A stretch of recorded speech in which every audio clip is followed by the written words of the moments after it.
அன்பான மாணவர்களுக்கு வணக்கம்.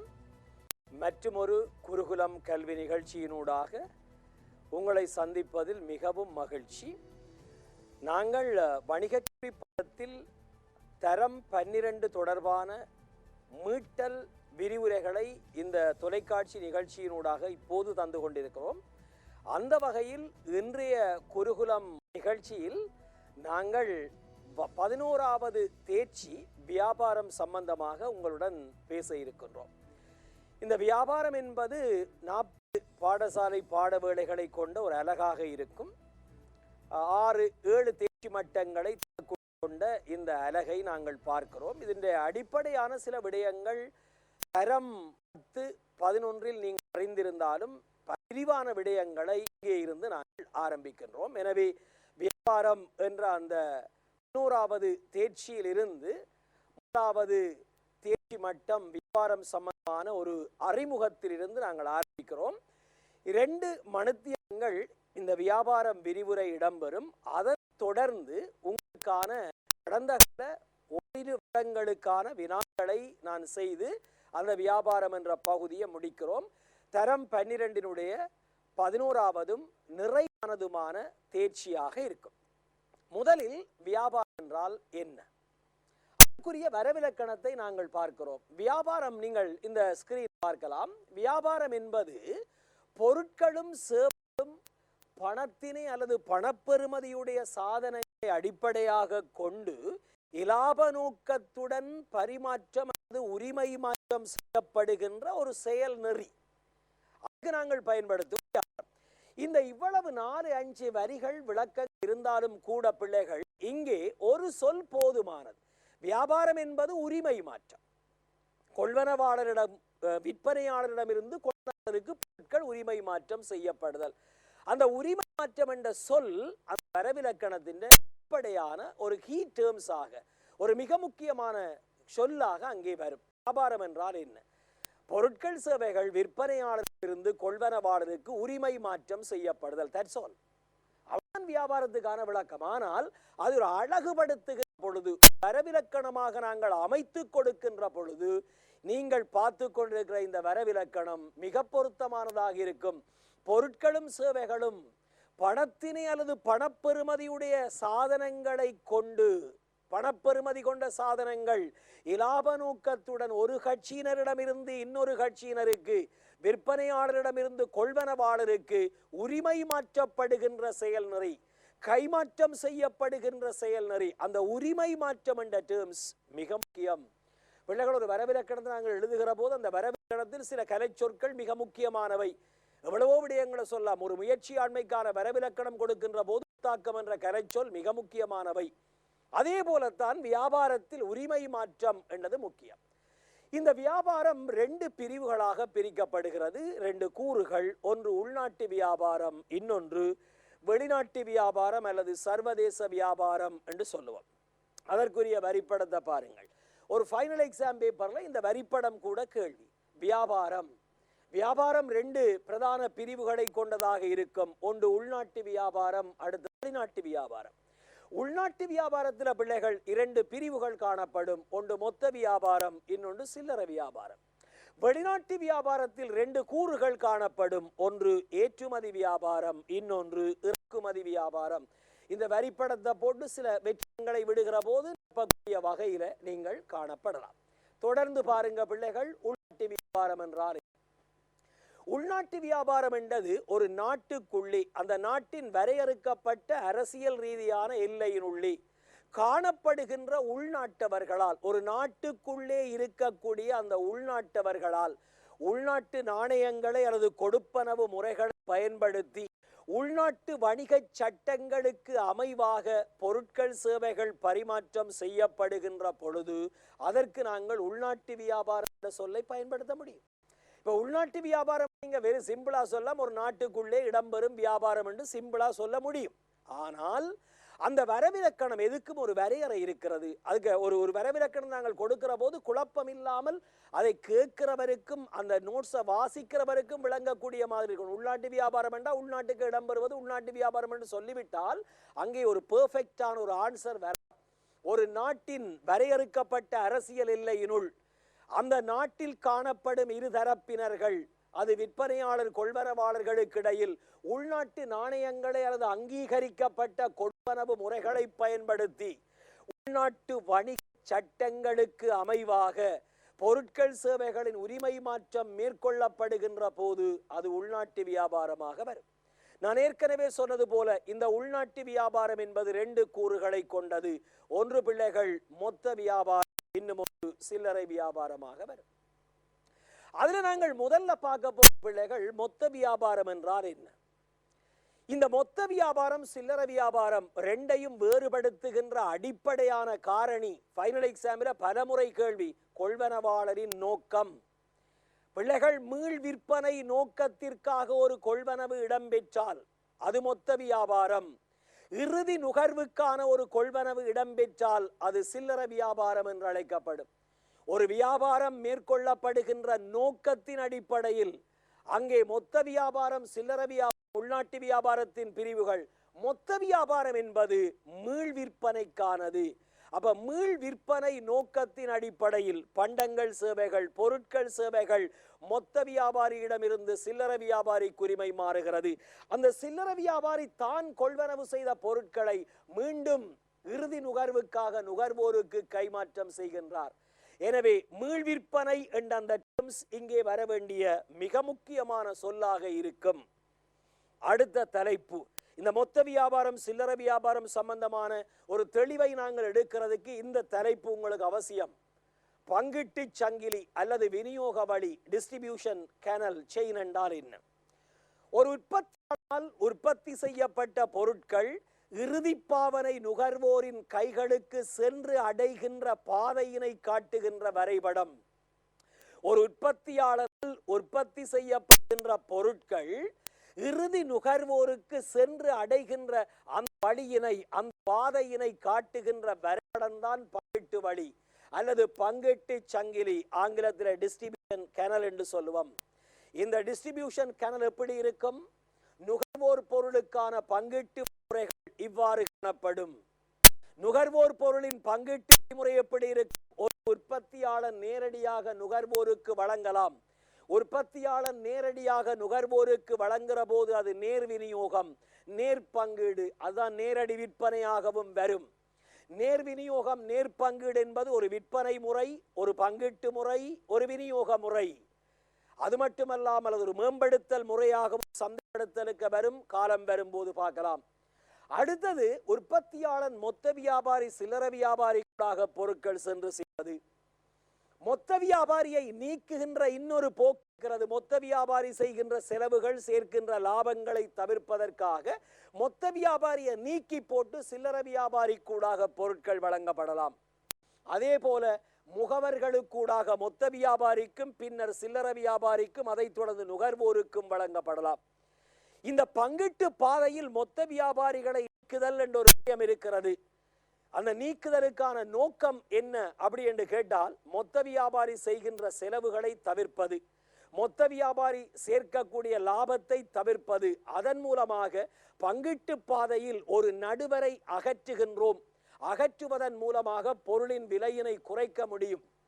குறைப்பதன் மூலமாக விற்பனை லாபத்தை அதிகரிக்கலாம், ஏனையவர்களுக்கு அது நன்மை தரும். இது நுகர்வு பொருள் அல்ல நுகர்வோர் பொருளின் பங்கிட்டு வழியாக இருக்கும். அதே போல ஒரு உற்பத்திக்காக கொள்வனவு செய்யப்படுகின்ற மூலப்பொருட்கள், கைத்தொழில் பொருட்கள் என்று சொல்லுவோம். மூலப்பொருட்கள், உதிரி பாகங்கள், வளங்களும் வணிக சேவைகளும் கைத்தொழில் பொருட்களின் வகைகள், அவை எவ்வாறு பங்கீடு செய்யப்படுகிறது? அந்த பங்கீட்டு வழியை நீங்க பார்த்தீங்கன்னா, கைத்தொழில் பொருள் உற்பத்தியாளரிடமிருந்து கைத்தொழில் பொருள் நுகர்வோருக்கு நேரடியாக விநியோகிக்கப்படலாம், அல்லது சிறப்பு விநியோகஸ்தர்கள் மூலமாக, அல்லது கைத்தொழில் மொத்த வியாபாரியூடாக பொருட்கள் வழங்கப்படலாம். அந்த வரைபடத்தை நீங்கள் பார்க்கிறீர்கள்.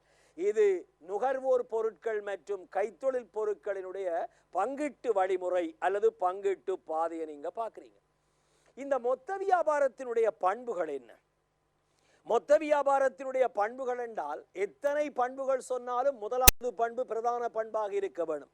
நீங்க எந்த ஒரு விடயத்திலும் பிள்ளைகள் ஏதாவது ஒரு பண்பு தொகுதியை சொல்லுகின்ற போது அந்த பண்பு தொகுதியில முதலாவது விடயம், முதலாவது இரண்டாவது பாயிண்ட் எதுவாக இருக்க வேண்டும் என்றால் அதனுடைய பிரதான பண்பாக இருக்க வேண்டும்.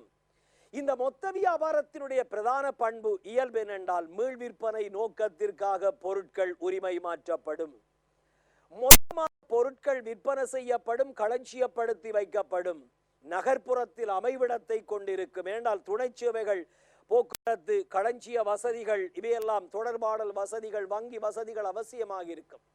விற்பனை செய்யப்படுகின்ற பொருட்கள், அந்த விற்பனை நிலையத்தில் காணப்படுகின்ற பொருட்கள் ஒரு வகை அல்லது ஒரு சில வகை சார்ந்தவையாக இருக்கும். கழிவுகளும் சலுகைகளும் அதிகம் வழங்கப்படும்.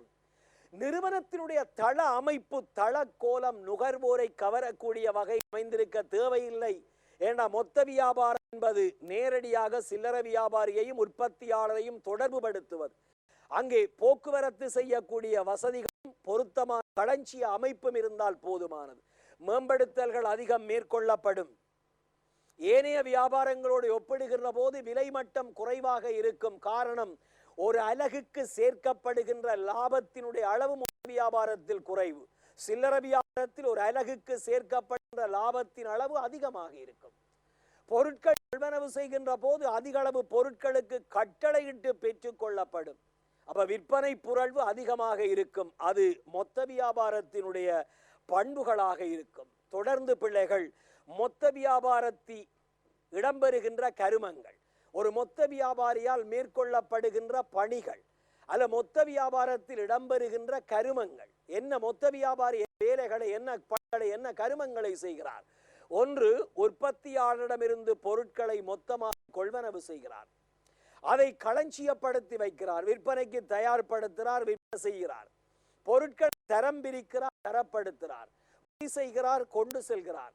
விலை தீர்மானிக்கப்படுகிறது அவரால். பொருட்கள் குறியிடப்படும், சுட்டு துண்டு இடப்படும், லேபிளிங் மேற்கொள்ளப்படும், மேம்படுத்தல்கள் விளம்பரங்கள் செய்யப்படும், விநியோகம் மேற்கொள்ளப்படும், சந்தை ஆய்வு கருமங்கள் மேற்கொள்ளப்படும். நட்ட அச்சங்கள் வந்தால் அந்த அச்சங்களை தாங்கிறவராகவும் இருப்பார். இது ஒரு மொத்த வியாபாரியினுடைய கருமங்கள் அல்ல மொத்த வியாபாரியினுடைய பணிகளாக இருக்கும். மொத்த வியாபாரிகளை எவ்வாறு வகைப்படுத்தலாம்? மொத்த வியாபாரத்தில் ஈடுபடக்கூடிய நபர்கள், மொத்த வியாபாரிகள், பிள்ளைகள், இந்த மொத்த வியாபாரிகளை எவ்வாறு வகைப்படுத்தலாம்? உற்பத்தி மொத்த வியாபாரி உற்பத்தியிலும் ஈடுபடுவார், மொத்த வியாபாரத்திலும் ஈடுபடுவார். இரண்டாவது, சுயாதீன மொத்த வியாபாரி உற்பத்தியில் ஈடுபட மாட்டார், மொத்த வியாபாரத்தில் மட்டுமே ஈடுபடுவார். சுயாதீன மொத்த வியாபாரியை இரண்டா பிரிக்கிறோம். வணிக மொத்த வியாபாரி, முகவர் மொத்த வியாபாரி. தனக்கு லாபம் வர வேண்டும் என்பதற்காக செயல்படுபவர் வணிக மொத்த வியாபாரி. தான் எந்த முதல்வருக்காக செயல்படுகிறாரோ அவருக்கு லாபம் பெற வேண்டும் என்பதற்காக செயல்படுபவர் முகவர் மொத்த வியாபாரி. அந்த வணிக மொத்த வியாபாரியை இரண்டாக இருக்கிறோம். பூரணமான சேவைகளை, மொத்த வியாபாரி அனைத்து சேவைகளையும் வழங்கக்கூடிய பூரண சேவை வழங்கும் மொத்த வியாபாரி. வரையறுக்கப்பட்ட சில பணிகளை மட்டும், மொத்த வியாபார பணிகளை மட்டும் செய்பவர் வரையறுக்கப்பட்ட சேவை வழங்கும் மொத்த வியாபாரி.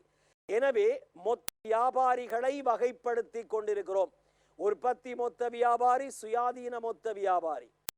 சுயாதீன மொத்த வியாபாரியை இரண்டாக வகைப்படுத்துகிறோம் பிள்ளைகள். வணிக மொத்த வியாபாரி, முகவர் மொத்த வியாபாரி. வணிக மொத்த வியாபாரியை நாங்கள் இரண்டாக வகைப்படுத்துகிறோம். பூரண சேவை வழங்கும் மொத்த வியாபாரி, வரையறுக்கப்பட்ட சேவை வழங்கும் மொத்த வியாபாரி என்று பயன்படுத்துகிறோம். அடுத்தது, மொத்த வியாபாரியால் உற்பத்தியாளனுக்கு ஆற்றப்படுகின்ற சேவைகள் என்ன? ஒரு பங்கீட்டு சங்கிலியில பிள்ளைகள், உற்பத்தியாளன், மொத்த வியாபாரி, சில்லறை வியாபாரி, நுகர்வோர். இந்த 4 பேரும் ஒரு வழக்கமான, ஒரு நோமலான பங்கீட்டு வழியில இருக்கக்கூடியவர்களாக இருப்பார்கள். அந்த உற்பத்தியாளனுக்கு இந்த மொத்த வியாபாரிக்கு முன்னாலே இருப்பார் அந்த உற்பத்தியாளன். இந்த மொத்த வியாபாரி அந்த உற்பத்தியாளனுக்கு என்ன சேவைகளை, உதவிகளை வழங்குவார்? உற்பத்திக்கு தேவையான கடன்கள், பண உதவிகள், முற்பணத்தை வழங்குவார். உற்பத்தி செய்த பொருட்களை மொத்தமாக கொள்வனவு செய்வார். அந்த பொருட்களுக்காக முதலே பணம் வழங்குவார். போக்குவரத்து வசதிகளை செய்து கொடுப்பார் மொத்த வியாபாரி உற்பத்தியாளனுக்கு. களஞ்சியப்படுத்தல் வசதிகளை செய்து கொடுப்பார் உற்பத்தியாளனுக்கு. உற்பத்தியாளன் என்னென்ன நடவடிக்கைகள் இருக்கிறதோ அதை குறைக்க உதவுவார்.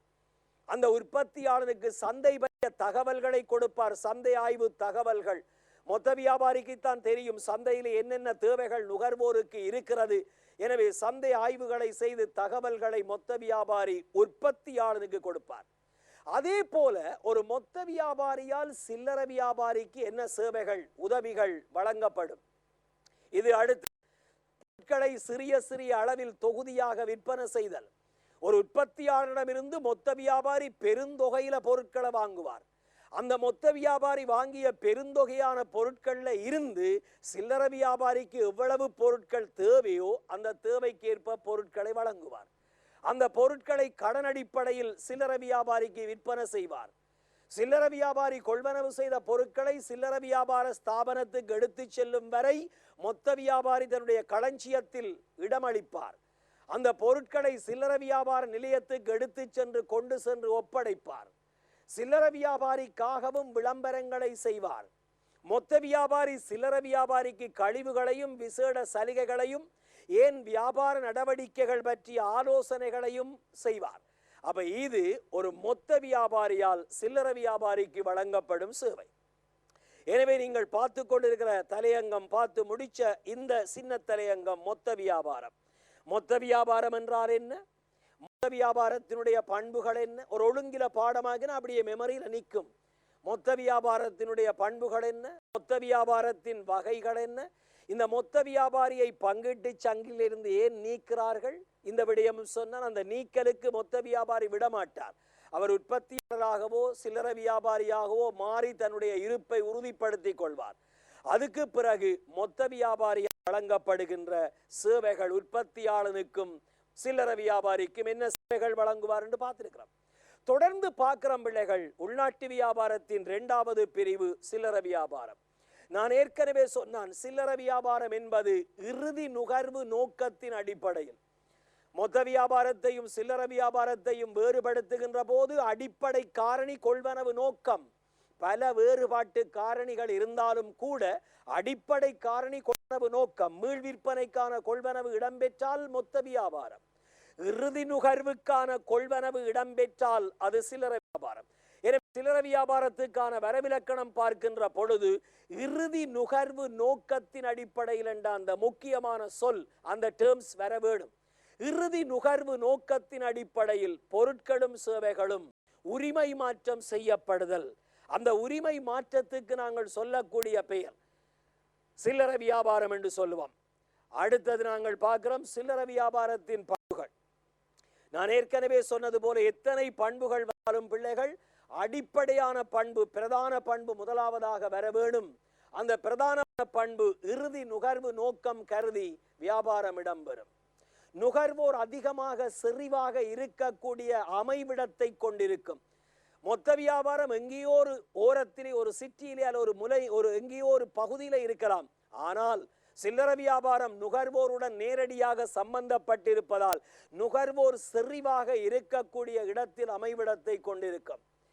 இந்த மொத்த வியாபாரத்தால் விற்பனை செய்யப்படுகின்ற பொருட்கள் பல இன பொருள். ஒரு மொத்த வியாபாரத்தில் போனீங்கன்னா ஒரு வகை 2 வகை.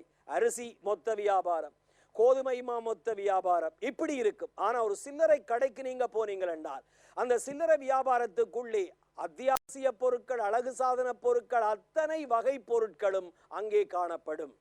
எனவே பல நிறுவனங்களின் பல வகை பொருட்கள் ஒரே இடத்தில் விற்பனை செய்யப்படும். சில்லறை வியாபாரத்தில் குறைவான மூலதனம் பயன்படுத்தப்படும். குறைந்த அளவான களஞ்சியப்படுத்தல் வசதிதான் காணப்படும். பொருளின் விலையை நீங்கள் எடுத்தீங்கள் என்றால் ஒப்பீட்டு ரீதியாக விலை அதிகமாக இருக்கும். என்ன காரணம் என்றால் அவற்றை விற்பனை புரள்வு குறைவு. எனவே ஒவ்வொரு அலகுக்குள்ளையும் அவர் சேர்க்கிற லாபம் அதிகம். இந்த 2 மொத்த வியாபாரத்தின் பண்புகள் சில்லறை வியாபாரத்தின் பண்புகள் 2ஐயும் ஒரு அட்டவணையாக நீங்கள் ஒப்பிட்டு பாருங்கள். இந்த சில்லறை வியாபாரத்தில் அதிக கழிவுகள் சலுகைகள் வழங்கப்படுவதில்லை. மொத்த வியாபாரத்தில் அதிகம் கழிவுகள் சலுகைகள் வழங்கப்படுவது ஒப்பீட்டு வேறுபாடுதான். விற்பனை நிறுவனத்தினுடைய தளக்கோலம், அந்த ஃப்ளோ சார்ட் எப்படி இருக்கும், அல்ல ஃப்ளோர் எப்படி இருக்கும் என்றால் நுகர்வோரை கவரக்கூடிய வகையில், நுகர்வோரை கவர்ந்தெடுக்கக்கூடிய வகையில் காணப்படும். எப்பவுமே நாங்கள் மார்க்கெட்டிங்கில் 7 P's படிக்கிற போது படிப்போம். சூழல், பௌதீக சூழல், பிசிக்கல் என்விரான்மென்ட் வந்து நுகர்வை கவரக்கூடிய வகையில் இருக்க வேண்டும். அதுல சில்லறை வியாபாரம் என்பது டிரெக்டாக நுகர்வோரோட சம்பந்தப்பட்டிருக்கிற காரணத்தால் நுகர்வோரை கவரும் வகையில் கவர்ச்சியாக இருக்க வேண்டும். மொத்த வியாபாரத்தோடு ஒப்பிடுகின்ற போது சில்லறை வியாபாரத்தில் விற்பனை புரள்வு குறைவாக காணப்படும். எனவே நீங்க ஒரு அட்டவணை ஆகிற போது மொத்த வியாபாரம், சில்லறை வியாபாரம் வேறுபாடுகள் வேறுபடுத்தி பாருங்கள். வேறுபாடுகளை பிரதான வேறுபாட்டிலிருந்து எழுதி கொண்டு வாருங்கள். மீள் விற்பனை நோக்கம், இறுதி நுகர்வு நோக்கம். ஒரு சில வகை பொருட்கள், அதிக வகை பொருட்கள், விலை ஒப்பீட்டளவில் குறைவு, விலை அதிகம், விற்பனை புரள்வு அதிகம், விற்பனை புரள்வு குறைவு. ஒரு T4 ஒரு டேபிள் மெத்தட்ல நீங்கள் போட்டு பாருங்கள். சில்லறை வியாபாரியால உற்பத்தியாளனுக்கு என்ன சேவைகள் வழங்கப்படுகிறது, சில்லறை வியாபாரியால் உற்பத்தியாளனுக்கு, மொத்த வியாபாரிக்கு, நுகர்வோருக்கு என்னென்ன சேவைகள் வழங்கப்படும். அதுல முதல்ல உற்பத்தியாளனுக்கு வழங்கப்படும் சேவைகள் என்ன? ஒன்று, புதிய பொருட்களை நுகர்வோருக்கு அறிமுகப்படுத்தல்.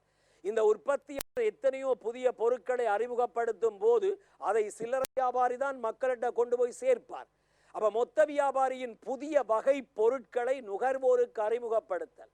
மொத்த உற்பத்தியாளர் வழங்கக்கூடிய பல்வேறுபட்ட பதாகைகள், பொருளை பற்றிய தகவல் கொண்ட பதாகைகள், பேனராக இருக்கலாம் அல்லது வேறு ஏதாவது சுவரொட்டிகளாக இருக்கலாம், அதை சில்லறை வியாபார ஸ்தாபனத்தில் காட்சிப்படுத்தி நுகர்வோருக்கு அது பற்றிய தகவல்களை கொடுப்பார். அந்த நுகர்வோருடைய விருப்பு வெறுப்புகள், நுகர்வோற்ற பொருள் பற்றிய அபிப்பிராயங்கள், கருத்துக்களை எல்லாம் உற்பத்தியாளனுக்கு கொண்டு போய் கொடுப்பார். என்ற நுகர்வோரோட டிரெக்டாக சம்பந்தப்படக்கூடியவர் யாரு அப்படி என்று கேட்டால் இந்த சில்லறை வியாபாரி தான். எனவே ஒரு சில்லறை வியாபாரி உற்பத்தியாளனுக்கு சேவைகளை வழங்குகிறார். அதே போல ஒரு சில்லறை வியாபாரி மொத்த வியாபாரிக்கு சேவைகளை வழங்குகிறார். என்ன சேவைகள்? மொத்த வியாபாரி களஞ்சியப்படுத்தி வச்சிருக்கிற பொருட்களை நுகர்வோருக்கு கொண்டு சென்று விநியோகிக்கிறார். நுகர்வோரின் தேவைகள், விருப்பங்கள், சுவை, அந்த பழக்க வழக்கங்கள், நாகரிகங்கள், இப்ப அவசியமான தனி பற்றிய தகவல்களை ஒரு நுகர்வோரோட நேரடியாக தொடர்பில் இருக்கக்கூடிய அந்த சில்லறை வியாபாரி, மொத்த வியாபாரி கொடுக்கிறார். மொத்த வியாபாரியால் மேற்கொள்ளப்படுகின்ற அனைத்து கருமங்களுக்கும் பக்கபலமாக இருந்து உதவிகளை செய்கிறார். சில்லறை வியாபாரியால் நுகர்வோருக்கு என்ன சேவைகள் வழங்கப்படும்? தேவையான பொருட்களை தேவையான அளவில் வழங்குதல். அதிக அளவு பொருட்கள் தேவையா, அதிக அளவில் கொடுக்கலாம். சில கிலோகிராம் பொருட்கள் வேணுமா, குறைந்த அளவு பொருட்கள் கடனுக்கு விற்பனை செய்வார். புதிய பொருட்களை அறிமுகப்படுத்துவார். சில்லறை வியாபாரி நுகர்வோற்ற தற்போதைய தேவைகள், விருப்பங்களுக்கு ஏற்ப என்னென்ன பொருள் தேவையோ அந்த பொருட்களை அறிமுகப்படுத்துவார். தேவையான சந்தர்ப்பத்தில் அந்த பொருட்களை பயன்படுத்துவது பற்றிய ஆலோசனைகளை வழங்குவார். அதே போல நுகர்வோருக்கு பல்வேறு வசதிகள், போக்குவரத்து வசதிகள், இலத்திரனியல் முறையிலான கொடுப்பனவு வசதிகள், கிரெடிட் கார்டு, டெபிட் கார்டு மூலமான பேமெண்ட் சிஸ்டம், இந்த மாதிரியானவை எல்லாம் நுகர்வோருக்கு சில்லறை வியாபாரி வழங்கக்கூடிய வசதிகளாக அல்லது சேவைகளாக காணப்படும். எனவே இந்த சில்லறை வியாபாரி என்பவர் நுகர்வோரோட நேரடியாக சம்பந்தப்பட்டிருக்கிற காரணத்தால் உற்பத்தியாளனுக்கு, மொத்த வியாபாரிக்கு, நுகர்வோருக்கு பல சேவைகளை வழங்குவதாக இருக்கும். இன்று இந்த சில்லறை வியாபாரத்தினுடைய புதிய போக்குகள் என்ன? அடுத்த தலையங்கம். சில்லறை வியாபாரத்தினுடைய புதிய போக்குகள், நியூ ட்ரெண்ட்ஸ் என்ன? மிக அதிக அளவிலே அதிகரித்து வரக்கூடிய முதலாவது போக்கு சிறப்பு சந்தை முறையிலான வியாபாரம், சூப்பர் மார்க்கெட் சிஸ்டம், சுய தேவை பூர்த்தி முறையிலான வியாபார முறை. இன்னைக்கு சாதாரண வியாபாரங்கள் கூட சூப்பர் மார்க்கெட் சிஸ்டத்துக்கு கொண்டு வரார்கள். இலங்கையில புகழ்பூத்த KFC அல்லது இலங்கையில புகழ்பூத்த ஃபுட் சிட்டி, காகிள்ஸ் ஃபுட் சிட்டியாக இருக்கலாம், அல்ல கீல்ஸ் ஆக இருக்கலாம். இவர்கள் மட்டுமல்ல, சாதாரண வியாபார நிறுவனங்கள் கூட சூப்பர் மார்க்கெட் சிஸ்டம், சிறப்பு சந்தை முறையிலான வியாபாரத்துக்குள்ள வாரார்கள். அடுத்தது இன்றைக்கு இருக்கக்கூடிய இன்னொரு போக்கு கூடிய நேரம்.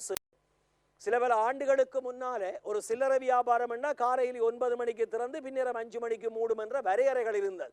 ஆனால் இன்றைக்கு அப்படி இல்லை. இரவு பகலாக, டே அண்ட் நைட்டாக 24 hour சர்வீஸ். விடுமுறை நாட்களில் கூட மக்களுக்கான வியாபாரங்கள் திறந்திருக்கும். அடுத்தது கிரெடிட் கார்டு, டெபிட் கார்டை பயன்படுத்தக்கூடிய வசதி, வாகன தரிப்பிட வசதி.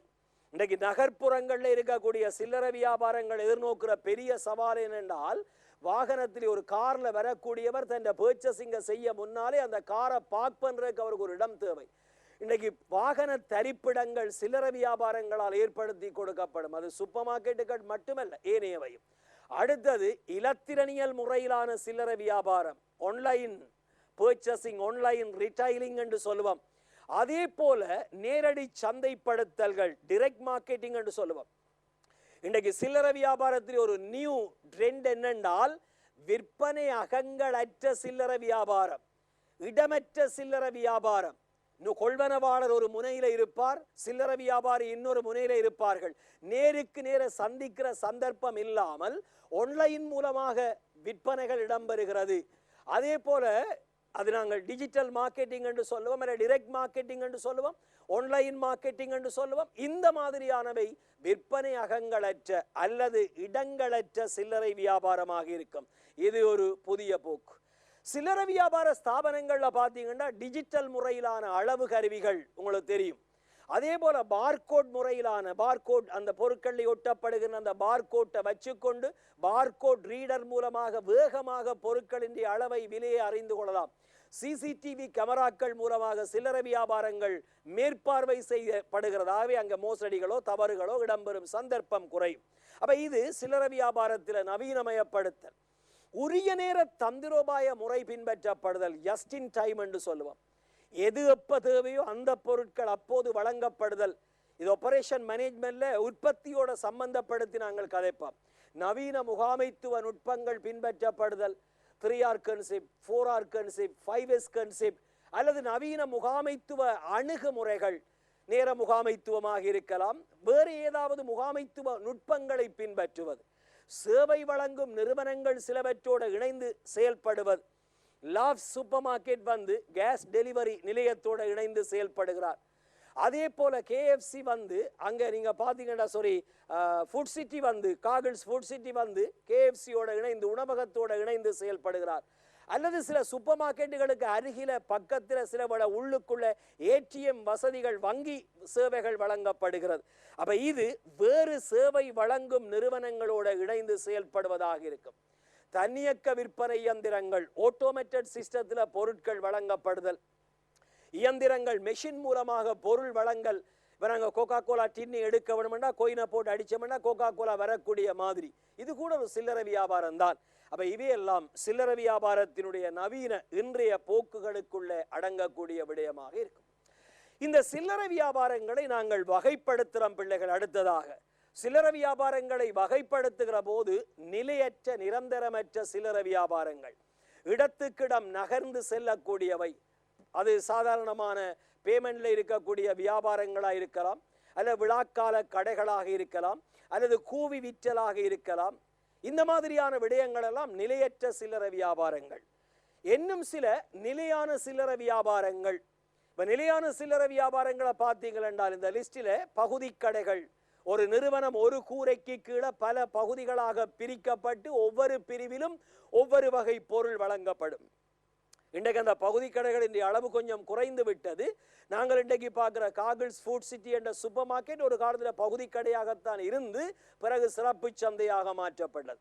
அதே போல மடங்கு கடைகள், ஒரு நிறுவனத்தின் உற்பத்திகளை நகரங்களின் பல்வேறுபட்ட இடங்களில் விற்பனை செய்வதற்கான விற்பனை நிலையங்கள் அமைக்கப்பட்டிருந்தால் மடங்கு கடைகள்.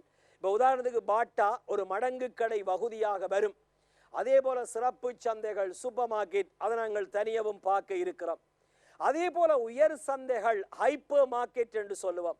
சுங்கத்தீர்வையற்ற கடைகள், துறைமுகங்கள், விமான நிலையங்கள், குறிப்பாக இலங்கையில விமான நிலையத்தில் இருக்கக்கூடிய சுங்கத்தீர்வையற்ற கடை தொகுதிகள், அதே போல பிணைக்கப்பட்ட கடைகள், டைட் ஷாப், இவையெல்லாம் சில்லறை வியாபாரத்தில் இருக்கக்கூடிய வகைகளாக இருக்கும். அடுத்தது நீங்க பார்க்குறீங்க பிள்ளைகள், சில்லறை வியாபாரத்தின் புதிய போக்கில் ஒன்றாக இருக்கிற சிறப்பு சந்தை, சுயசேவை விற்பனை நிலையம் என்றால் என்ன? நுகர்வோர் தங்களுக்கு தேவையான பொருட்களை தாங்களே தெரிவு செய்து எடுக்கக்கூடிய வகையில் அமைந்த விற்பனை நிலையங்கள், சுயசேவை, சுயதேவை பூர்த்தியை, தங்களுடைய பொருட்களை தாங்களே பெறக்கூடிய வகையிலான வியாபாரம். எக்ஸாம்பிள் பார்த்தீங்கன்னா காகிள் சூப்பர் மார்க்கெட் இருக்கலாம், கீழ் சூப்பர் மார்க்கெட்டாக இருக்கலாம்.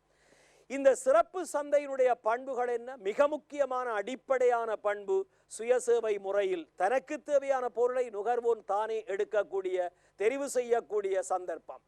இரண்டாவது, பல நிறுவனங்களின் பல வகையான உற்பத்தி பொருட்கள் ஒரே இடத்தில் காணப்படுவதாக இருக்கும்.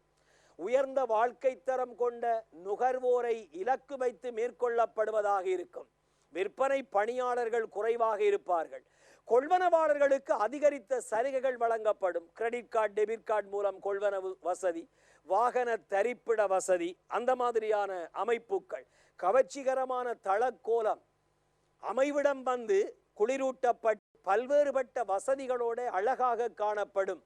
அதே போல மனிதவள செலவுகள் குறைவு, ஊழியர்கள் பணிக்கமர்த்தப்படுகின்ற எண்ணிக்கை குறைவு. அதனால தான் எக்ஸாம் பேப்பர் கேள்வி, சிறப்பு சந்தைகளை நோக்கி மக்கள் அதிகம் செல்வதற்கான காரணம், மக்கள் இலகுவாக தங்களுடைய விருப்பங்களை தாங்களே பூர்த்தி செய்யலாம், தேவையான பொருட்களை தாங்களே தெரிவு செய்யக்கூடியதாக இருக்கும். பல நிறுவனங்களின் பல வகையான பொருட்கள், அது மட்டுமல்லாமல் அங்கே உள்ளுக்குள்ள கூட பாமசிகள் அல்லது வேறுபட்ட சிறுவர்களுக்கான பொருட்கள், இவ்வாறு அனைத்து பொருட்களும் ஒரே இடம். அதைத் தொடர்ந்து நீங்கள் பார்க்கிறீர்கள் கழிவுகள் என்றது விற்பனையை தூண்டுவதற்காகவும் கடன் பணத்தை இலகுவாக வசூலிக்கிறதுக்காகவுமான ஒரு தள்ளுபடியை நாங்கள் கழிவென்று சொல்லுவோம். அதில் வியாபார கழிவு அல்லது செயல்பாட்டு கழிவுகள் இருக்கும். பட்டியல் விலையை விட குறைவான விலையில் பொருட்களை வழங்குவது, கணிய கழிவு அல்லது தொகையீட்டு கழிவு இருக்கும். கொள்வனவாளர்களுக்கு அலகு ரீதியாக, எண்ணிக்கை ரீதியாக வழங்கப்படுவது. காசு கழிவிருக்கும் பிள்ளைகள் கடன் விற்பனைக்கான பணத்தினை இலகுவாக வசூலிப்பதற்கான கழிவுகள். பருவகால கழிவுகள் இருக்கிறது. சில வகையான பொருட்கள் ஒரு சில காலங்களில் விற்பனை அதிகமாகவும் பருவகாலமற்ற காலங்களில் விற்பனை குறைவாகவும் இருக்கும். உதாரணத்துக்கு மழை காலத்தில் குடைக்கான விற்பனை அதிகம், ஏனைய காலங்களில் குடைக்கான விற்பனை குறைவு. அந்த விற்பனை குறைவான காலங்களில் வழங்கப்படுவது இந்த பருவகால கழிவாக இருக்கும். எனவே கழிவுகள் சம்பந்தமாக பார்த்திருக்கிறோம். உள்நாட்டு வியாபாரத்தில் பயன்படுத்தப்படுகின்ற பல்வேறுபட்ட ஆவணங்கள், இதில் ஒரு சில ஆவணங்கள் நீங்கள் அறிந்திருக்கலாம். வரவுத்தாள், செலவுத்தாள், அக்கவுண்ட்ஸில் வரும். உட்திரும்பல், வெளித்திரும்பல்களை பதிவு செய்வது. ஏனைய ஆவணங்கள் தொடர்ந்து வரக்கூடிய சர்வதேச வியாபாரத்திலும் வரும். அதே போல மாதிரி விற்பனை பட்டியல், விற்பனை கருமம் மேற்கொள்ளப்படுவதற்கு முன்னர், பொருட்களை அனுப்புவதற்கு முன்னர் அந்த பொருள் பற்றிய அளவுகள், விலைகள், பணப்பெறுமதி, கழிவுகள், இதை கொள்வனவாளனுக்கு தெரிவிக்கக்கூடிய ஆவணங்களாக இருக்கும். இப்போ இதில் இருக்கக்கூடிய ஆவணங்களை நீங்கள் பார்க்க வேணும். ஓகே, எங்களுக்கு ஒதுக்கப்பட்ட அந்த வியாபாரத்துக்குரிய நேரம் எனக்கு தரப்பட்டது 2 மணித்தியாலங்கள். அந்த 2 மணித்தியாலத்தில் உள்நாட்டு வியாபாரம், வெளிநாட்டு வியாபாரம் ரெண்டையும் முடிக்க வேண்டிய தேவை இருக்கு. எனவே இந்த ஆவணங்களை நீங்கள் செக் பண்ணி பாருங்கள். ஆசிரியர் கைநூலில் பார்த்து கொள்ளுங்கள். தொடர்ந்து வியாபார முறைகள், வரிப்படத்தில் பார்த்தீங்கன்னால் வியாபார முறைகள் அல்லது விற்பனை முறைகள் என்று சொல்லலாம். 2 முறைகள். ஒன்று காசு விற்பனை, உடன் காசு விற்பனை, பணத்தை கொடுத்து கொள்வனவு செய்வது. உடனடியாக பொருளின் உரிமையை பெற்றுக்கொள்ள முடியும். கொடுக்கல் வாங்கல் உடனடியாக முடிவுக்கு வரும். இது உடன்காசு விற்பனை. கடன் விற்பனை, இன்று கொள்வனவு நாளை கொடுப்பனவு.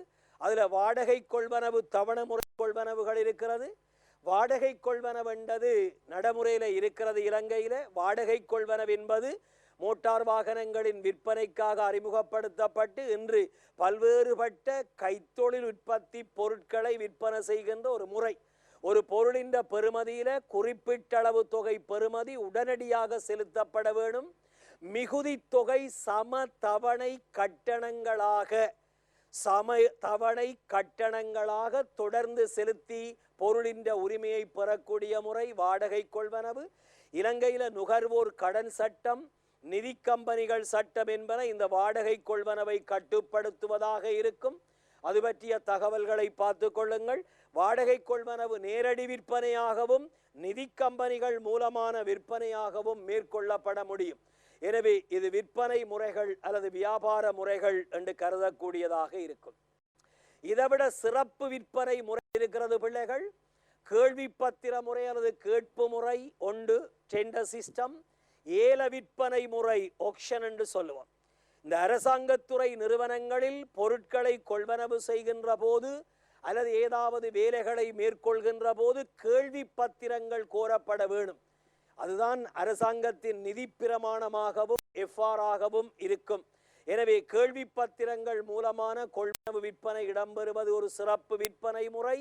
அதே போல ஏல விற்பனை முறை, சில பாவித்த பொருட்கள், பழுதடைந்த பொருட்கள், சில பொருட்களை பகிரங்க ஏலத்தில் விற்பனை செய்வார்கள்.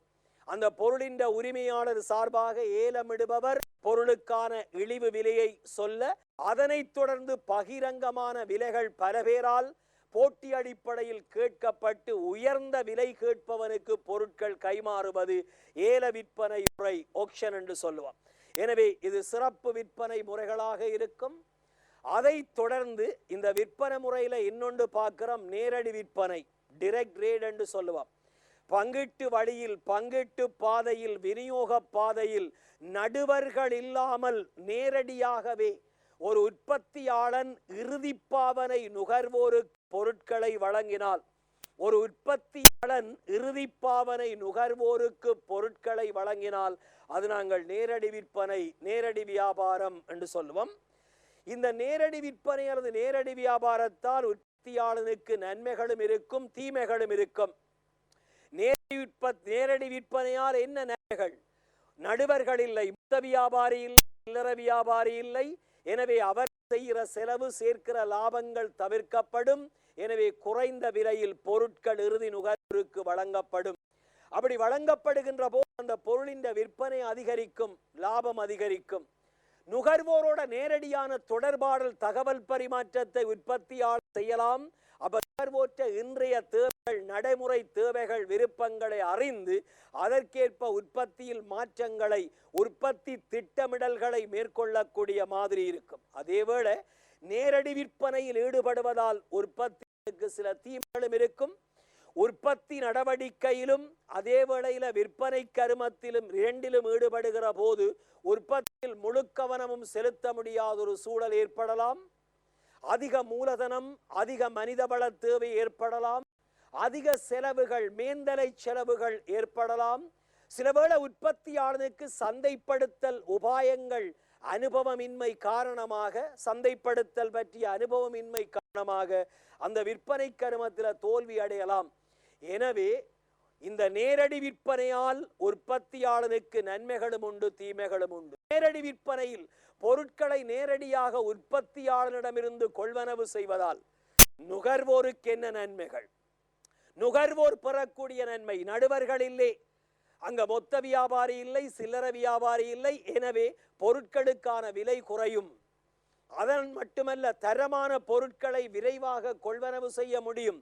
ஏனென்றால் உற்பத்தியாளரிடமிருந்து வருகின்ற பொருட்கள் மொத்த வியாபாரி, சில்லறை வியாபாரியால் தேக்கி வைக்கப்படாமல் நேரடியாக இறுதிப்பாவனை நுகர்வோருக்கு வருகின்ற போது தரமான பொருட்களை பெறக்கூடிய சந்தர்ப்பம் ஏற்படும். உற்பத்தியாளரிடமிருந்து கழிவுகள், சலுகைகளை பெற முடியும். நேரடியாக நுகர்வோன் தன்னுடைய விருப்பு வெறுப்புகளை அந்த உற்பத்தியாளனுக்கு தெரிவிக்க முடியும். அதற்கேற்ப பொருட்களை விரும்பிய வகையில் பெற்றுக்கொள்ள முடியும். எனவே நேரடி விற்பனை என்பது உற்பத்தியாளனுக்கும் நன்மை தரும், நுகர்வோருக்கும் நன்மை தரும். ஒரு விநியோக வழியில், ஒரு பங்கிட்டு பாதையில் உற்பத்தியாளனுக்கும் நுகர்வோருக்கும் இடையில் நடுவர்கள் காணப்படுகின்ற பொழுது அது நடுவர்கள் மூலமான விற்பனை எனப்படும். ஒரு உற்பத்தியாளனுக்கும் நுகர்வோருக்கும் இடையில பிள்ளைகள் நடுவர்கள் நியமிக்கப்பட்டு அந்த நடுவர்களுக்கூடாக பொருட்கள் வழங்கப்படுகின்ற பொழுது நடுவர் மூலமாக வியாபாரம், விற்பனை என்று சொல்லலாம். இந்த வியாபாரத்தில் இருக்கக்கூடிய நடுவர்களை இரண்டாக பிரிக்கலாம். ஒன்று வர்த்தக நடுவர்கள், ரெண்டு முகவர் நடுவர்கள். வர்த்தக நடுவர் என்பது மொத்த வியாபாரியும் சில்லறை வியாபாரியும் தனக்கு லாபம் வர வேண்டும் என்பதற்காக ஒரு வியாபாரத்தில் நடுவராக இருந்தால், தன்னுடைய சொந்த லாப நோக்கத்திற்காக நடுவராக இருந்தால் அவரை நாங்கள் சொல்லுவோம் பிள்ளைகள் வர்த்தக நடுவர். மொத்த வியாபாரியும் சில்லறை வியாபாரியும் தனக்கு லாபம் வர வேண்டும் என்பதற்காக செயல்படக்கூடியவர்கள் வர்த்தக நடுவர்கள். ஆனால் அப்படி இல்லாமல் தன்னுடைய முதல்வருக்கு லாபம் வர வேணும், தான் யாருக்காக செயல்படுகிறாரோ அவருக்கு லாபம் பெற வேண்டும் என்பதற்காக செயல்படக்கூடியவர் முகவர் நடுவர்களாக இருப்பார்கள். அந்த முகவர் நடுவர்கள் யார்? அந்த முகவர் நடுவர்களை பட்டியல் படுத்தி இருக்கிறேன். ஒன்று தரகர், புரோக்கராக இருப்பார். தரகு முகவர் கொமிஷன் ஏஜெண்டாக இருப்பார். காரணிகர், ஏக முகவர், அனுப்பும் முகவர், பொறுப்பு முகவர், ஏலமிடுபவர், இவ்வாறு வகைப்படுத்துகின்றோம். ஓகே, இந்த மாதிரியானவர்களுக்கான சின்ன சின்ன விளக்கங்கள் தெரிஞ்சு கொண்ட நல்ல பிள்ளைகள். தரகர் என்பது கொள்வனவாளரையும் விற்பனவாளரையும் இணைத்து விடுபவர். இவர் பொருளை தன்னுடைய உடைமையில் எடுத்துக் கொள்வதில்லை. இந்த தரகரது சேவைக்கான சன்மானம் தரகு கூலி, புரோக்கர், புரோக்கரேஜ். தரகு முகவர், கொமிஷன் ஏஜென்ட், தன்னுடைய முதல்வர் சார்பாக விற்பனை கருமத்தில் ஈடுபடுவார். இவருக்குரிய கொடுப்பனவு தரகு கட்டணம், கொமிஷன். இவர் பொருளை தன்னுடைய உரிமையில் எடுத்து விற்பனை செய்வார், தரகு முகவர். அந்த கொமிஷன் ஏஜென்ட் விற்கப்பட்ட பொருளின் எண்ணிக்கைக்கு ஏற்ப அவருக்குரிய அந்த தரகு கட்டணம் கிடைக்கும். மூன்றாவது காரணிகர், ஃபேக்டர். இந்த நடுவர்களில் அதிக அதிகாரங்களையும் உரிமைகளையும் எழுத்து மூலமான ஒப்பந்தத்தின்படி பெற்று செயல்படக்கூடியவர் காரணிகர். இவர் தன்னுடைய முதல்வர் மீது சட்ட நடவடிக்கை எடுக்கும் அளவுக்கு உரிமை கொண்டவர். நாலாவது ஏகமுகவர். ஒரு குறிப்பிட்ட பிரதேசத்தில் ஒரு நிறுவனத்தின் உற்பத்திகளை விற்பனை செய்யும் அதிகாரத்தை பெற்றவர் ஏகமுகவர். அனுப்பு முகவர். சர்வதேச வியாபாரத்திலும் சரி, உள்நாட்டு வியாபாரத்திலும் சரி, தன்னுடைய முதல்வருக்கு தேவையான பொருட்களை கொள்வனவு செய்து அனுப்பக்கூடியவர். நம்பிக்கை உறுதி முகவர். கடன் வியாபாரத்தில் ஏற்படக்கூடிய அறவிட முடியா கடன் நட்டங்களை ஏற்றுக்கொள்ளக்கூடியவர். நம்பிக்கை உறுதி முகவர் அல்லது பொறுப்பு முகவர் என்று சொல்லுவோம். எனவே இவருக்கு சாதாரணமான விற்பனை தரன் பொறுப்பு என்று சொல்லப்படுகின்ற மேலிகமான ஒரு வருவாய் கிடைக்கும். ஏலமிடுபவர். ஏல வியாபாரத்தில் தன்னை ஒரு நடுவராக வைத்துக் கொள்ளக்கூடியவர், பார்த்திருக்கிறோம். அடுத்தது, இந்த வியாபாரத்தில் நடுவர்களை நாங்கள் பயன்படுத்துகிறோம். பல்வேறுபட்ட நடுவர்களை பார்த்திருக்கிறோம். மொத்த வியாபாரி, சில்லறை வியாபாரி, வர்த்தக நடுவர்கள். நீங்க பார்த்த தரகர், முகவர் எல்லாருமே முகவர் நடுவர்கள். இந்த நடுவர் மூலமாக வியாபாரத்தில் ஈடுபடுவதால் அந்த உற்பத்தியாளனுக்கு அல்லது அந்த முதல்வருக்கு என்ன நன்மைகள்? ஒன்று, பொருட்களை இலகுவாக பரிமாற்றம் செய்யலாம். இரண்டாவது, பொருட்களை இலகுவாக அறிமுகப்படுத்தலாம். சந்தை தகவல்களை இலகுவாக நடுவர்களுக்கூடாக சொல்லலாம். இது நன்மைகள். பொருட்களை இலகுவாக பரிமாற்றம் செய்யலாம், டிரான்சாக்ஷன் ஈஸி. அதே போல பொருட்களை இலகுவாக மார்க்கெட் இன்ட்ரோடியூஸ் பண்ணலாம், அறிமுகப்படுத்தலாம். அது மட்டுமல்ல பிள்ளைகள், சந்தை தகவல்களை இலகுவாக வழங்கலாம், பெறலாம், பரிமாற்றலாம், ஈஸியாக கம்யூனிகேட் பண்ண முடியும். அதேவேளை தீமைகளும் இருக்கும். பதுக்கல் மூலமாக இந்த நடுவர்கள் தேவையற்ற பொருள் தட்டுப்பாட்டை ஏற்படுத்துவார்கள். அதனால் பொருளினுடைய விலை அதிகரிக்கும். நிரம்பல் சந்தையில குறைகின்ற போது விலை அதிகரிக்கும். மோசடிகளில் ஈடுபடலாம். எனவே வியாபாரத்தில் நடுவர்களை பயன்படுத்துவதால் நன்மைகளும் உண்டு, தீமைகளும் உண்டு. இது உள்நாட்டு வியாபாரம், ஹோம் ரேட் அல்லது இன்டர்னல் ரேட் அல்லது லோக்கல் ரேட் சம்பந்தமாக நீங்கள் பார்த்து கொண்ட விடயங்களாக இருக்கும். தொடர்ந்து நாங்கள் வியாபாரத்தினுடைய இன்னும் ஒரு பக்கம், வெளிநாட்டு வியாபாரம் அல்லது சர்வதேச வியாபாரம், இன்டர்நேஷனல் ட்ரேட் என்று சொல்லுவோம். உள்நாட்டு வியாபாரம் என்பது ஒரு நாட்டின் வரையறுக்கப்பட்ட அரசியல் எல்லையினுள் உள்நாட்டு வணிக சட்டங்களுக்கு அமைவாக உள்நாட்டவர்களால் உள்நாட்டு நாணயங்கள் கொடுப்பனவு முறைகளை பயன்படுத்தி பண்டங்கள் சேவைகளின் பரிமாற்றம் மேற்கொள்ளப்பட்டால் உள்நாட்டு வியாபாரம். ஆரம்பத்தில் சொன்னான், வெளிநாட்டு வியாபாரம் என்பது ஒரு நாடு அரசியல் எல்லைகளை கடந்து ஒன்றுக்கு மேற்பட்ட நாடுகளுடன் சர்வதேச வணிக சட்டங்களுக்கு அமைவாக சர்வதேச நாணயங்களை கொடுப்பனவு முறைகளை பயன்படுத்தி பொருட்கள் சேவைகளின் பரிமாற்றம் மேற்கொள்ளப்பட்டால் அது சர்வதேச வியாபாரம். அப்ப அழகான ஒரு டெபினிஷன், அந்த வரவிலக்கணம் சொல்லுகிற போது அழகாக தர வேணும். ஒரு நாட்டுக்கு மேனைய உலக நாடுகளுக்கும் இடையில், ஒரு இன்னொரு நாட்டோட செய்யலாம், பல நாட்டோட செய்யலாம். ஒரு நாட்டிற்கும் பல நாடுகளுக்கும் இடையில் அரசியல் எல்லைகளை கடந்து சர்வதேச வணிக சட்டங்களுக்கு அமைவாக பண்டங்கள் சேவைகளின் பரிமாற்றம் சர்வதேச நாணயங்கள் கொடுப்பனவு முறைகளின் அடிப்படையில் மேற்கொள்ளப்படுகின்ற பொழுது அதற்கு நாங்கள் பயன்படுத்தக்கூடிய பெயர் பிள்ளைகள் சர்வதேச வியாபாரம் அல்லது வெளிநாட்டு வியாபாரம். இன்டர்நேஷனல் ட்ரேட் ஒரு டெபினிஷனை சொன்னால் அந்த டெபினிஷன்ல சந்தேகம் இருக்கப்படாது, பெர்ஃபெக்ஷனாக இருக்க வேண்டும். இந்த வெளிநாட்டு வியாபாரத்தை எவ்வாறு வகைப்படுத்தலாம்? பிரதான வகைகள் இரண்டு. ஒன்று ஏற்றுமதி வியாபாரம், இன்னொன்று இறக்குமதி வியாபாரம். பிரதான வகைகள் வெளிநாட்டு வியாபாரத்தின் பிரதான வகைகள் 2. ஒன்று ஏற்றுமதி வியாபாரம், 2 இறக்குமதி வியாபாரம். இதை தவிரவும் இன்னும் 2 இருக்கிறது. மறு ஏற்றுமதி அல்லது மீள் ஏற்றுமதி, அதே போல இறக்கி ஏற்றல் வியாபாரம் அல்லது கலன் மாற்றல் வியாபாரம் என்று சொல்லுவோம். எனவே உங்களுக்கு எக்ஸாம்பிள் என்ன கேள்வி வருதுன்னு பாருங்க. சர்வதேச வியாபாரத்தின் வகை என்று போட்டு 2 கோடு இருந்தால் கண்டிப்பா நீங்க 2 தான் கொடுக்கப்படும். அந்த பிரதான வகை மட்டும்தான் வரும், ஏற்றுமதியும் இறக்குமதியும். 4 கோடி இருந்தால் அல்ல வகைகள் அனைத்தையும் தருக என்று கேட்டால் 4 வகைகள் வரும். கவனம், படிச்சதையெல்லாம் கொடுக்கிறது புத்திசாலித்தனம் அல்ல, படிச்சதிலிருந்து கேட்கிறத கொடுக்கிறதான் புத்திசாலித்தனம். அடுத்தது, இந்த வெளிநாட்டு வியாபாரம் என்ற அந்த விடயம் எதனால் தோற்றுவிக்கப்பட்டது? வெளிநாட்டு வியாபாரத்திற்கு அடிப்படையாக அமைந்த காரணிகள் என்ன? முதலாவது காரணி ஒப்பீட்டு கிரிய கோட்பாடு அல்லது ஒப்பீட்டு கிரிய நன்மை, லோ ஆஃப் கம்பரேட்டிவ் காஸ்ட் என்று சொல்லுவோம். இந்த ஒப்பீட்டு கிரிய கோட்பாடு அல்லது ஒப்பீட்டு கிரிய நன்மை என்றால் என்ன தனியா பார்க்க போறோம். இரண்டாவது, இயற்கை வளங்கள் பகிரப்பட்டுள்ள முறையில் காணப்படுகின்ற முரண்பாடு, சமமற்ற தன்மை.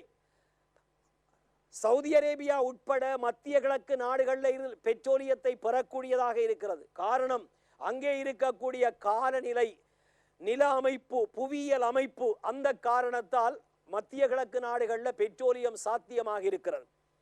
அமெரிக்காவில் கோதுமை விளைகிறது, என்ன காரணம்? அங்கே இருக்கிற காலநிலை. இலங்கையில தேயிலை விளைகிறது, என்ன காரணம்? இங்கே உள்ள காலநிலை. அது மட்டுமல்லாமல் இயற்கை வளங்கள், ஆறுகள், கடல்கள், மலைகள், நதிகள் பகிரப்பட்ட முறை. மாலதீவு மாசிக்கருவாடு உற்பத்தியில தன்னிறைவு பெற்று ஏற்றுமதியில ஈடுபடுகிறது. காரணம் என்ன? இயற்கை வளங்கள் பகிரப்பட்ட தன்மை. அப்ப நாடுகளில் ஒரு நாட்டிலே ஒரு இயற்கை வளம், இன்னொரு நாட்டில் இன்னொரு இயற்கை வளம். அப்ப இங்கே இருக்கக்கூடிய பொருட்கள் இன்னொரு நாட்டுக்கு அனுப்பப்படும், அங்கே இருந்து சில பொருட்கள் பெறப்படும். மூன்றாவது, உற்பத்தி சம்பந்தமாக நாடுகள் பெற்றுக்கொண்ட தன்னாதிக்கம். ஆயுதங்கள், வெடிமருந்துகளின் உற்பத்தியில் அமெரிக்கா, இலத்திரனியல் சாதனங்களின் உற்பத்தியில் ஜப்பான், சீனாவில் நீங்கள் பார்த்தீங்கன்னா அதே போல இயந்திரங்கள், பொறித்தொகுதிகள், கைத்தொழில் பொருட்கள். ஒவ்வொரு நாடும் சில உற்பத்திகளில் சட்ட ரீதியான தன்னாதிக்கம், ஒரு லீகல் ஒதோரிட்டியை, லீகல் மொனோபோலியை எடுத்து வச்சிருக்கிறார்கள். இந்த காரணங்களால் சர்வதேச வியாபாரம், மற்ற நாடுகள் அந்த தன்னாதிக்கம் பெற்ற நாடுகளில் தங்கி இருக்க வேண்டி இருக்கிறது. அடுத்தது, வியாபார தடைகள் குறைந்திருக்கிறது. அது செலாவணி தடையாக இருக்கலாம், தீர்வை தடையாக இருக்கலாம், அரசியல் எல்லை தடையாக இருக்கலாம், நாணய மாற்று தடையாக இருக்கலாம். தடைகள் குறைகின்ற போது வெளிநாட்டு வியாபாரம் விரிவுபடுத்தப்படுகின்றது. அடுத்தது, பண்ட மேம்பாட்டு உத்திகளை நாடுகள் பின்பற்றுவது.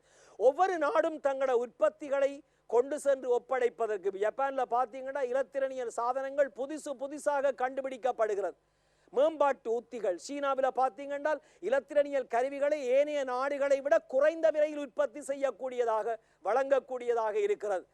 அப்ப அங்கே பண்ட மேம்பாட்டு உத்திகள் பின்பற்றப்படுகிறது. எனவே இந்த வெளிநாட்டு வியாபாரம் என்பது தோன்றுவதற்கும் அது மேலும் மேலும் மேலும் நிலைத்திருந்து விருத்தி அடைவதற்கும் அடிப்படையான காரணிகள், ஒன்று ஒப்பீட்டுக்கிரைய கோட்பாடு அல்லது ஒப்பீட்டுக்கிரைய நன்மையாக வரும்.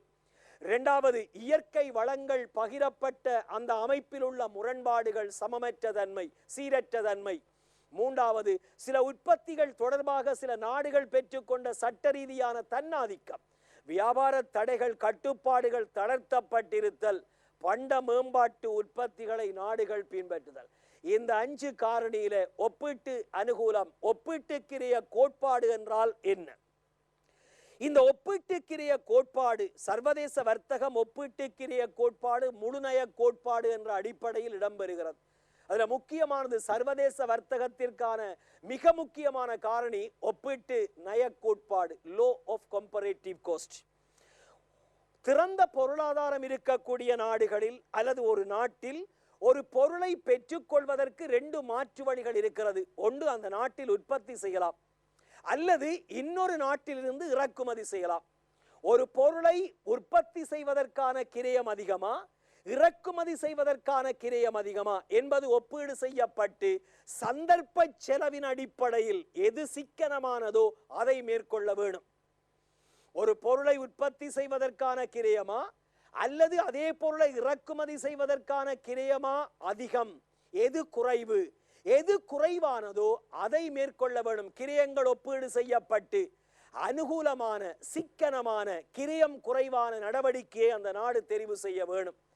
ஒரு நாட்டிலே ஒரு பொருளை இலங்கையில கோதுமையை உற்பத்தி செய்வதை விட அமெரிக்காவிலிருந்து கோதுமையை இறக்குமதி செய்வது இலங்கைக்கு சாதகமானது, சிக்கனமானது. அங்கே செலவுகள் ஒப்பிடப்படுகிறது, சந்தர்ப்ப செலவு அடிப்படையில் ஒப்பிடப்படுகிறது. உற்பத்தி செலவு குறைவா, இறக்குமதி செலவு அதிகமா குறைவா? ஆகவே இதுக்கு நாங்கள் பேர் சொல்லுவோம் ஒப்பீட்டு நய கோட்பாடு. சர்வதேச வர்த்தகத்தின் அனுகூலங்கள் அடுத்து நாங்கள் பார்க்க போறோம். ஒரு நாடு சர்வதேச வர்த்தகத்தில் ஈடுபடுவதால் என்ன நன்மைகள்? ஒரு நன்மை, ஒரு நாடு ஒப்பீட்டு நய கோட்பாட்டின் அடிப்படையில் உற்பத்தி செய்ய முடியாத பொருட்களை வெளிநாட்டில் இருந்து இறக்குமதி செய்து பயன்படுத்தலாம். ஒரு நாடு உற்பத்தி செய்யக்கூடிய பொருட்களை, அந்த நாட்டின் தேசிய சிறப்பு தேர்ச்சி மிக்க பொருட்களை உற்பத்தி செய்து இன்னொரு நாடுகளுக்கு ஏற்றுமதி செய்யலாம்.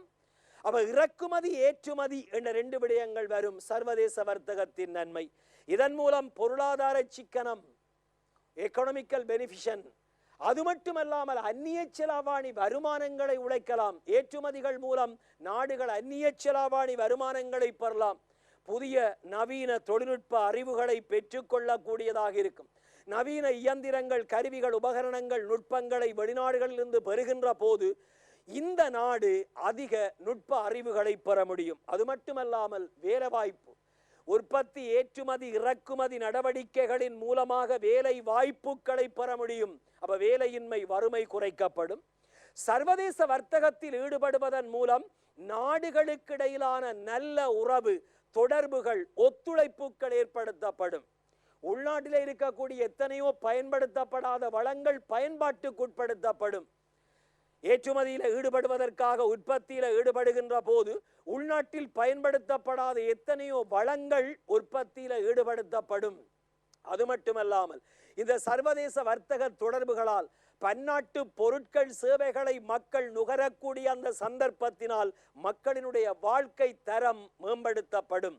எனவே சர்வதேச வர்த்தகத்தில் ஈடுபடுவதன் மூலம் ஒரு நாடும் சரி, அந்த நாட்டில் வாழக்கூடிய மக்களும் சரி, பொருளாதாரமும் பல்வேறுபட்ட நன்மைகளை அடைந்து கொள்ள முடியும். இந்த சர்வதேச வர்த்தகத்தில் நாங்கள் பார்க்க போற முதலாவது பிரதான பிரிவு ஏற்றுமதி வியாபாரம் என்றால் என்ன, எக்ஸ்போர்ட் ரேட் என்றால் என்ன.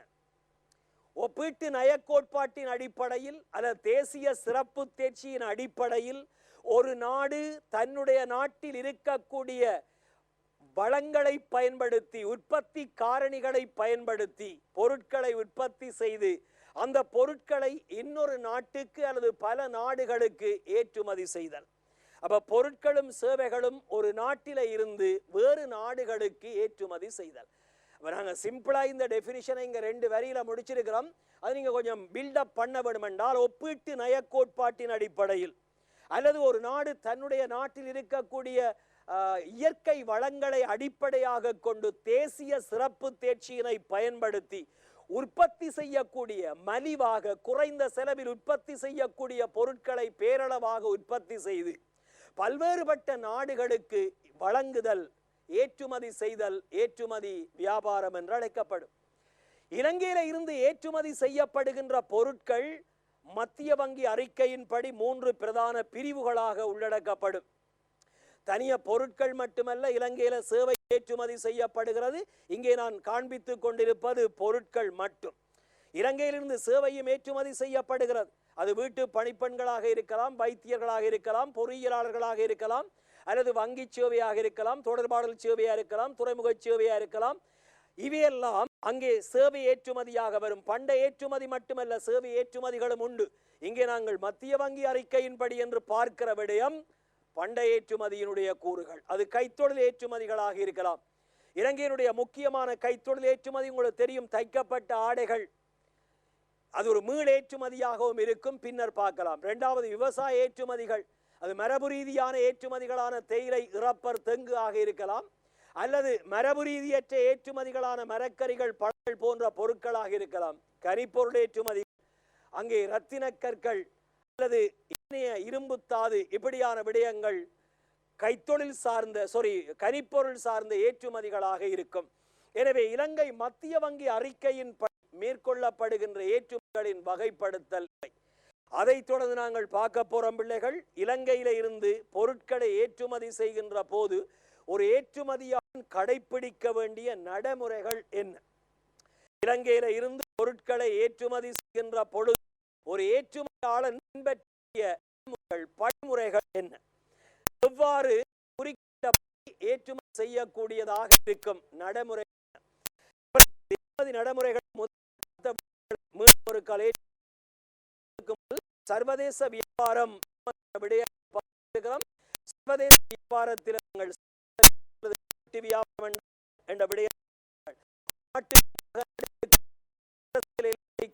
பொருட்கள் அமைவாக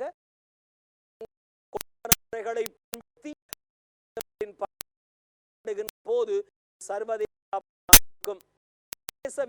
மூன்று பிரிவுகள் ஏற்றுமதி வியாபார வகைகள் நடைமுறைகள்